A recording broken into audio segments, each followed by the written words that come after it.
नमस्कार, उत्तराखंड 360 न्यूज़ में आपका स्वागत है। मैं हूं मदन मोहन सती। आज हमारे साथ कांग्रेस के दिग्गज नेता, 2 बार के विधायक, पूर्व मुख्यमंत्री के सलाहकार और न जाने इनके साथ कितनी सारी उपाधियां जुड़ी हुई हैं, रणजीत सिंह रावत जी हैं। आज इनके साथ राज्य के विषयों पर और स्थानीय विषयों पर चर्चा करेंगे। आपका स्वागत है रावत जी। जी नमस्कार। आपका कार्यक्षेत्र वैसे तो पूरा प्रदेश रहा है, लेकिन आप सल्ट में 2 बार विधायक रहे हैं। रामनगर से भी आप चुनाव लड़ चुके हैं और सल्ट में चूँकि फिर से उपचुनाव है, तो लोग कह रहे हैं कि आप इस बार वहाँ इसलिए सक्रिय नहीं क्योंकि आप बेटे को आगे करना चाह रहे हैं। नहीं, ये तो गलत हुआ है कि मैं सक्रिय नहीं हूँ। मैं सल्ट में आज भी सक्रिय हूँ और क्योंकि सल्ट में मैं पैदा हुआ हूँ, उसी मिट्टी में पला बड़ा हूँ, मैं सक्रिय हूँ। लेकिन मेरे बेटे ने ऑस्ट्रेलिया से ला ट्रॉप यूनिवर्सिटी से MBA किया, उसी जॉब भी वहाँ लग गई थी। लेकिन मैंने उससे कहा भाई आज की ज़रूरतें हैं, जो आज की टेक्नोलॉजी है, जो आज का समय है, उसके अनुसार हम लोग आउटडेटेड से हो गए हैं। तो तुमको सामाजिक राजनीतिक क्षेत्र में आना चाहिए ताकि सल्ट के लिए कुछ कर सको। उससे मैंने उसको ऑस्ट्रेलिया से वापस बुला करके सल्ट में बिठाया और वो यूथ कांग्रेस की राजनीति में सक्रिय हुआ। इस प्रदेश में उसने यूथ कांग्रेस का चुनाव भी जीता। अभी जब ब्लॉक प्रमुख के चुनाव हुए तो सल्ट का इस समय निर्वाचित ब्लॉक प्रमुख है। तो मेरा मानना यह है कि सल्ट के लिए जो बेहतर सोच आज की ज़रूरत के हिसाब से उसकी हो सकती है, वो मेरी नहीं हो सकती। मैं पैदा हुआ 59 में। मैंने जो चीज़ें देखी, हमको तो चप्पल का भी अभाव था। जो चप्पल हम पहन के करीब 12 किलोमीटर स्कूल जाते थे और 12 वापस आते थे, डोंगला से देवाल तक 24 किलोमीटर पैदल चलते थे हम। तो उस चप्पल में हम कई सारे फीते डालते थे। आज तो फीता मिलता ही नहीं है बाज़ार में। तो समय का अंतर बहुत ज़्यादा हो गया। इसलिए मैं चाहता हूँ कि सल्ट वो 59-60 के सल्ट से निकल के जो है सल्ट की जो तैयारी की जाए वो आज के हिसाब से की जाए ना। ये जो मॉडर्न, आज हम एक जवान देश हैं, सबसे ज़्यादा हमारी आबादी आज यूथ की है। तो उस मेजॉरिटी की जो भावना है उसको जितनी अच्छी तरह विक्रम रावत समझ सकते हैं, वो मैं नहीं समझ सकता। ये आपने सही कहा। लेकिन सल्ट में मैंने देखा, जब आप एडवाइज़र थे तत्कालीन CM हरीश रावत जी के, तो उस दौरान आपने सल्ट के लिए बहुत काम किया। वहाँ पे एक रेप्टाइल पार्क बनाया और एक सतीश जी, ये तो आपको ये जानकारी होगी। लेकिन मैं कहना चाहता हूँ, जब मैं 2002 में विधायक बना और नरेंद्र तिवारी जी इस प्रदेश के मुख्यमंत्री थे, तो वो एक स्वर्णिम काल था उत्तराखंड के लिए। उस समय हमारे पास जो है संसाधनों की कमी नहीं थी। तिवारी जी जैसा व्यक्तित्व था तो पैसे के, हम उनके पास जब जाते थे खूब लड़ते थे उनसे और जो चाहते थे वो ले आते थे। मैं उनको 2005 के 5 सितंबर के लिए जब सल्ट लाया शहीद दिवस पे, तो जैसे ही वो हेलीपैड पे उतरे पैसिया इंटर कॉलेज के ग्राउंड में, मैंने उनसे कहा मुझे तहसील चाहिए। उन्होंने कहा राव जी और कुछ ले लो, तहसील नहीं दे पाऊँगा। मैंने कहा जी तहसील चाहिए। तो उन्होंने कहा कैसे होगा। मैंने कहा मैं आज तुम्हारा हेलीकॉप्टर उड़ने नहीं दूंगा, यहाँ से लटक जाऊँगा इस पर। बोले ऐसा मत करो।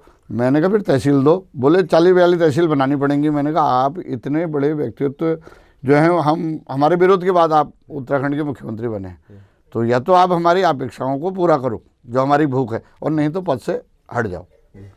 तो उन्होंने जब मंच पे पहुंचे तो उन्होंने उत्तराखंड की पहली तहसील सल्ट बनाई। नहीं तो सल्ट के लोगों को भिकेशन जाना पड़ता था तहसील के काम, उससे पहले रानीखेत जाना पड़ता था। तो सल्ट में तहसील ही नहीं बनाई। मैंने ITI मांगी तो वो नाचने लगे, बोले ITI का तो मैं दीवाना हूँ। मछोड़ में ITI खोली गई। राज्य सरकार ने उस समय निर्णय लिया कि हर जिले में हम एक राजीव नवोदय विद्यालय बनाएंगे। जैसे जवाहर नवोदय विद्यालय केंद्र सरकार का था, तो निर्णय लिया गया हर जिले में राजीव नवोदय विद्यालय लाएंगे। तो मैंने वो राजीव नवोदय विद्यालय भी सल्ट में खुलवा दिया। उस समय की सल्ट विधानसभा में जो चौंदलिया में आज काम कर रहा है 14.5 करोड़ की लागत से, तो उस ज़माने में मैंने उसकी बिल्डिंग बनाई थी। आज तो उसमें कितना खर्च हो रहा होगा। मैंने वहाँ पे पॉलिटेक्निक भी खुलवाया चौंदलिया में। मैंने जो है देघाट में पॉलिटेक्निक खुलवाया। मैंने जो है आपका अगर एक तरफ से चलूँ तो इस छोर से चलिए तो मैंने कोटाचामी को इंटरमीडिएट करवाया। मैंने आपके झड़गांव को इंटरमीडिएट करवाया। मैंने देवाल में कन्या इंटरमीडिएट खुलवाया। मैंने थला में हाई स्कूल खुलवाया मैंने, कानेखलपाटी में हाई स्कूल खुलवाया मैंने, मैठानी में हाई स्कूल खुलवाया मैंने, ओनेडी में हाई स्कूल खुलवाया मैंने, टुकनोली में हाई स्कूल खुलवाया मैंने, सोली को इंटरमीडिएट करवाया मैंने, बांगीधार में कन्या हाई स्कूल खुलवाया मैंने, खुमाड़ को जो है इंटरमीडिएट करवाया मैंने, वहीं पर अब आगे चलेंगे तो कफेल्डा को हाई स्कूल खुलवाया मैंने, झिमार को इंटरमीडिएट कराया, भिताकोट को इंटरमीडिएट करवाया, बिहाड़ी में हाई स्कूल खुलवाया, उसके बाद मैंने केरला में जो है कन्या हाई स्कूल खुलवाया, वहीं पर नज़दीक में उसके जो डभरा है उसको हाई स्कूल करवाया, कुलांटेश्वर को जो है इंटरमीडिएट करवाया, आपके गुदलेक में मैंने हाई स्कूल खुलवाया, मुसमोली में मैंने पहले जूनियर हाई स्कूल बाद में उसको हाई स्कूल बनवाया, गुमटी में मैंने पहले कन्या हाई स्कूल खुलवाया, और उसके साथ ही मैंने थापला में जो भिक्यासेन विधानसभा में चले गया आज रानीखेत विधानसभा में, वहाँ पर मैंने जूनियर हाई स्कूल के बाद उसको हाई स्कूल करवाया। मैंने बासोट में कन्या हाई स्कूल खुलवाया, मैंने भतरस खान में कन्या हाई स्कूल खुलवाया, मैंने जीना पानी को इंटरमीडिएट करवाया, मैंने सिरमौली में जो है हाई स्कूल खुलवाया, मैंने जो है आपके वहीं पर सिनौड़ा में जो है कन्या हाई स्कूल खुलवाया। तो वो एक समय था कि जब मैं घोषणाएं कराता था 5 सितंबर को, लोग कहते थे रंजीत रावत पागल हो गया, इसके तो मन में जो आती है वो बक देता है और कर देता। लेकिन जब वो जियो होते थे, मैं दूसरे साल उनका उद्घाटन करता था, और मैंने हर इंटरमीडिएट और हाई स्कूल में विधायक निधि से कंप्यूटर, जनरेटर और फर्नीचर दिया। हमने देखे थे बच्चे, हाई स्कूल और इंटरमीडिएट के बच्चे टाट के टुकड़ों के लिए लड़ते थे। हमने हर जगह, आज फिर वही हालत हो गई है सल्ट की। आज सल्ट में स्कूलों में फर्नीचर नहीं है, जो हमने दिया था वो टूट टाट गया।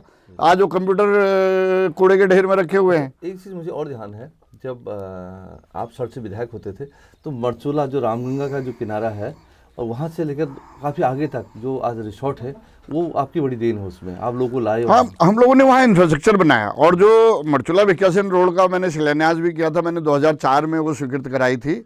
उस रोड के किनारे आने वाले समय में आपको 200 रिजॉर्ट से ज़्यादा मिलेंगे, जो इस क्षेत्र के लिए एम्प्लॉयमेंट का और डेवलपमेंट का एक बड़ा कारण होंगे। हाँ, वो वहाँ पर भी रोजगार हाँ, काफ़ी। मैं मरचूला में जब हमको सरकार में काम करने का मौका मिला तो मरचूला में मैंने रेप्टाइल पार्क के लिए 2 करोड़ रुपये सेंक्शन कराए। मरचूला में मैंने जो सारुड़ गांव है वहाँ इजरायली टेक्नोलॉजी से एक कृषि विज्ञान केंद्र की स्वीकृति करवाई थी, और कुपी में हमने जो है पीतल नगरी बनाने के लिए 11.5 करोड़ ने 12.5 करोड़ का तो बजट भी खर्च किया, इंडस्ट्रियल स्टेट बन गया। लेकिन हमारी सरकार चली गई तो इस सरकार ने उसको ठंडे बस्ते में डाल दिया है। ये वहाँ होटल खोलना चाहते हैं, होटल तो वैसे ही खुल रहे हैं। हमने 18 इंडस्ट्रियों से उस समय बातचीत की थी, जो पीतल का काम करने वाली मुरादाबाद की इंडस्ट्री थी, वो यहाँ आना चाहती थी। हमने बेहतरीन इंडस्ट्री पॉलिसी उस समय डिजाइन की। देघाट में मैंने खनन जो क्षेत्र है माइनिंग का, उसका सब्जेक्ट रखवाया, पॉलिटेक्निक खुलवाया वहाँ पे। और सल्ट में मैंने इंजीनियरिंग कॉलेज स्वीकृत कराया, जिसकी क्लास आज ये सरकार दोराहट में चला रही है, उसमें भी मैंने माइनिंग का सब्जेक्ट रखा। और आप ताजुब करेंगे कि बनारस के बाद नॉर्थ इंडिया में कोई माइनिंग का स्कूल नहीं है, ना डिप्लोमा है ना डिग्री है, और वो यहाँ स्वीकृत कराई थी। और मेरा बड़ा झगड़ा हुआ उसमें, जो शासन प्रशासन में लोग बैठे थे, उनने कहा हमारे पास ये सब्जेक्ट ही नहीं है। अरे मैंने कहा सब्जेक्ट तभी तो आज हम खोलेंगे। बोला फैकल्टी कहाँ मिलेगी? मैंने कहा तभी तो मिलेगी जब हम पहले लड़के के लिए रिश्ता करते हैं या पहले नामकरण की तैयारी करते हैं। मैंने कहा तुम नामकरण की बात कर रहे हो, मैं रिश्ते की बात कर रहा हूँ। इसके बाद बारात होगी तब नामकरण का देखा जाएगा। तो खेल का भी बड़ा शौक है। हाँ, को भी आप राज्य में लेके आए और कुछ प्रोग्राम भी। मैं तो खली का जो मेगा शो था हल्द्वानी में, उसको हल्द्वानी और देहरादून में हमने कराया, जिसमें देहरादून में तो 50,000 लोगों की भीड़ थी, जितने स्टेडियम के अंदर थे उससे ज़्यादा स्टेडियम के बाहर थे। हल्द्वानी में भी 25-30 हज़ार की भीड़ थी, और हमने इस स्टेट की कैपेसिटी को बिल्ड कराया। उस समय बीजेपी ने बहुत हल्ला मचाया तो संसाधनों का दुरुपयोग हो रहा है, लेकिन हमने दुनिया को और देश को ये दिखाया कि हम भी बड़ा कर सकते हैं, बड़ा सोच सकते हैं। और खली का इवेंट कोई छोटा इवेंट नहीं था, देश और दुनिया के रेसलर उसमें आए, और जो नौजवानों का की ऊर्जा उस समय देखते बन रही थी उस खेल में। जी बिल्कुल। हमने 5,000 बच्चे कुमाऊं के और 5,000 बच्चे गढ़वाल के जो है सरकार की तरफ से मंगाए, और उनको वो खेल दिखाया। जिन लोगों ने टिकट लिए वो अलग थे, जो कम्प्लीमेंट्री थे वो अलग थे। वो 5-5 हज़ार स्कूल के बच्चे हमने मंगा करके कराया। आपने रामनगर में भी बहुत काम कराए, और जब रामनगर आप सड़क छोड़ के रामनगर चुनाव लड़ने आए तो लोगों ने कहा कि हाथी आ गया और रौंद डालेगा, लेकिन वो चुनाव फिर आपके पक्ष में रहा नहीं, क्या वजह देखिए रही? उस चुनाव में आज काम पे वोट नहीं हो रहा। अगर आप इधर देखेंगे तमाम चुनावों का विश्लेषण करेंगे तो चुनाव जो है हिंदू मुसलमान पे लड़ा जा रहा है, चुनाव जो है पाकिस्तान पे लड़ा जा रहा है, जो पाकिस्तान हमारे आगे कहीं टिकता नहीं, किसी मामले में नहीं, वो उसमें उसका यहाँ मुद्दा बनाया जाता है। तो जो राजनीति में ये नई प्रयोग जो है मोदी और शाह की टीम ने किया है उसका खामियाजा आज देश भुगत रहा है। आज लोग समझ रहे हैं क्योंकि आज इकोनॉमी डूब गई, माइनस में जीडीपी चले गई, रोजगार जो है 47 साल में सबसे बेरोजगारी सबसे ज़्यादा हो गई 47 साल में। आज नोटबंदी के बाद काम धंधे बंद हो गए, जीएसटी ने और कारोबार ठंडा कर दिया, उद्योग बंद पड़े। अकेले 10,000 उद्योग उत्तराखंड में बंद हुए, जो नरेंद्र तिवारी के टाइम में सिडकुल बने थे, इतने बड़े बड़े पार्क बने थे, आज वो ताले पड़े हैं आधे से ज़्यादा में, और जो चल भी रहे हैं एक शिफ्ट में चल रहे हैं। कल मैं और जीवन रामनगर बाजार में थोड़ा घूम रहे थे, हाँ। तो कुछ लोगों ने कहा कि आपने अपने टाइम में बहुत काम करा है रामनगर में, और अब नई सरकार के लोग या नए लोग उसमें पट्टी लगा रहे हैं। ये प्रक्रिया है जो हमने कराया, उसका कोई वो नहीं है। हमने जो स्वीकृत कराया वो पूरा अब हुआ है तो रिबन वो काटेंगे, लेकिन रिबन काटने वाले नहीं मुझे ना बुलाए, मुझे उससे कोई फर्क नहीं पड़ता। मेरा मेंटल स्टेटस में उसका कोई फर्क नहीं पड़ता, लेकिन ये है कि उनको नई चीज़ें भी शुरू करनी चाहिए ना, जो हमारी शुरू उनके टाइम में पूरी हुई हैं, तो उनको नई चीज़ें भी शुरू करनी चाहिए जो आज नहीं हो रही हैं। डेवलपमेंट आज बिल्कुल रुका हुआ है। इस जो रोड से आप आए होंगे, इस रोड की हालत आप देख लीजिए। इस ग्रामीण क्षेत्र में जितनी भी रोड हैं सबकी हालत इस समय ख़राब है। बिजली प्रॉपर नहीं आ रही है, पानी की समस्याएं होने लग गई हैं। हमने रामनगर में पानी की बड़ी दिक्कत थी। जब हम लोगों को मौका मिला तो हमने बंगारवाला से उस योजना का पुनर्गठन कराया, और हमारा इस बार चुनाव में हमारे कार्यकर्ता नारे भी लगा रहे थे नगर पालिका के कि 80 फुट पे चढ़ता पानी, बिना मोटर के पानी जो है 4 मंजिले तक पहुंच रहा है लोगों के। तो अच्छा, उस समय हम सिविल लाइन भी शुरू करके मतलब स्वीकृत करके थे, जो अब होने वाली करीब 100 करोड़ की योजना हुआ है। मैंने तो रामनगर वालों से कहा था मैं जो है देहरादून से जाने के लिए आपके जर्नी कम कर दूंगा और इसको सुविधाजनक कर दूंगा। जो कंडी रोड है इसको हम एलिवेटेड रोड बना देंगे। उस समय उसमें 5,000 करोड़ के करीब खर्चा आना था, जो एक बहुत बड़ी बात थी। लोग कह रहे थे ये ऐसी कह रहे हैं, लेकिन मैं आज भी कह रहा हूँ अगर रामनगर वाले मौका देंगे तो हम उसको बनाएंगे। अब तो उसमें 10,000 करोड़ के करीब का खर्चा आएगा। अच्छा, मैंने इसी और देखा, 20 साल से टेलीविज़न पत्रकारिता मैं भी कर रहा हूँ, और उससे पहले से आप राजनीति के क्षेत्र में हैं। मैं अपने बचपन से आपको थोड़ा जानता हूँ, तो मैंने देखा कि आप शहर में कभी नहीं रहते, गांव में रहते हैं। सल्ट में भी आप गांव में रहते थे, रामनगर में भी आप गांव में रहते हैं। देखिए, मैं खेती से जुड़ा व्यक्ति हूँ बचपन से। मैंने मेरी घर में फादर आर्मी में थे, मेरी माँ जो है घर का काम करती थी, तो मैं उसकी लकड़ी उसका घास लेने भी स्कूल से आने के बाद जाता था।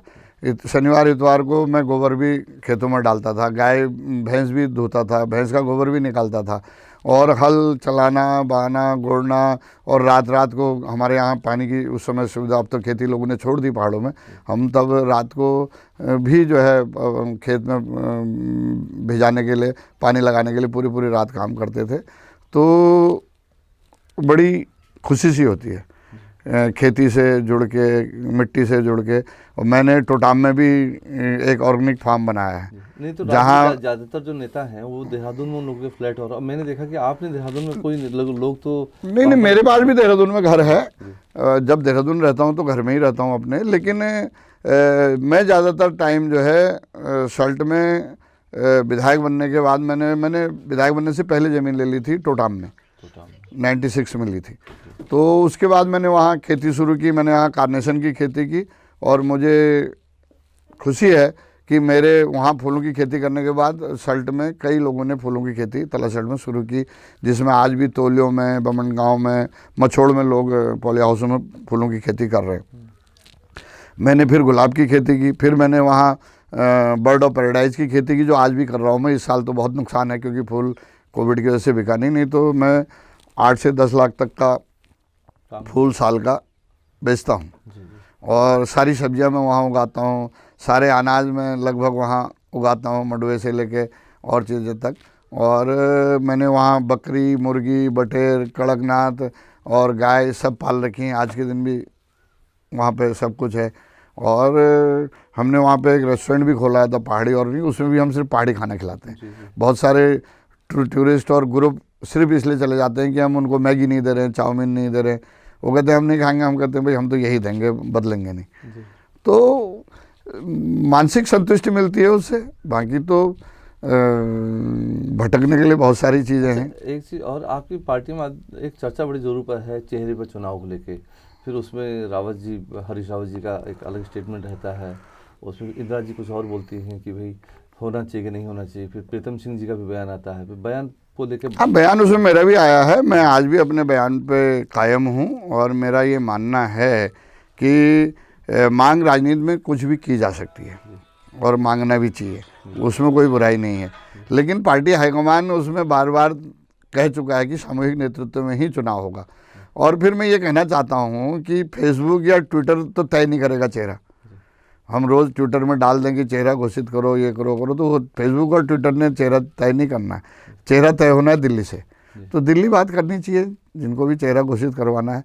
और मैं तो पहले भी कह चुका हूँ कि पिछली बार हमने चेहरा बिल्कुल घोषित था, इस प्रदेश की हर दीवार पे हमने लिख दिया था सबकी चाहत हरीश रावत, लेकिन नतीजा तो नहीं आया।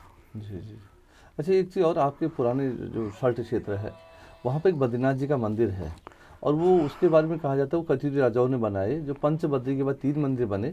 जो पाली पछाओं के राजा थे उन्होंने करगेत में, और जो द्वारहाट के राजा थे उन्होंने द्वारहाट में, और रणछोड़ा हाट में जो उस टाइम पर कथित राजा हुआ करते थे उन्होंने वहाँ टीट में एक मंदिर बनवाया। तो द्वारहाट का मंदिर हो या फिर ये बद्रीनाथ का आपका करगेत का गाँव का, इसके बारे में बहुत कम लोगों को पता है। मैं सल्ट में पैदा हुआ, सल्ट में बड़ा हुआ हूँ, आज तो मैं 62 साल का हो गया हूँ, मुझे नहीं पता, आप ही के द्वारा जानकारी मिली कि वह 11वीं शताब्दी का मंदिर है। बद्रीनाथ का मंदिर है तो जानते हैं, मैं 50 बार वहाँ गया हूँ। बचपन में वहाँ मेला लगता था, 2-3 दिन का, मेले में भी जाते थे। बाद में सामाजिक क्षेत्र में आए तो वैसे भ्रमण में भी गए, वोट मांगने भी गए, विधायक बनने के बाद भी गए, लेकिन मुझे आज तक ये जानकारी नहीं थी कि वो मंदिर 11वीं शताब्दी का बना हुआ है।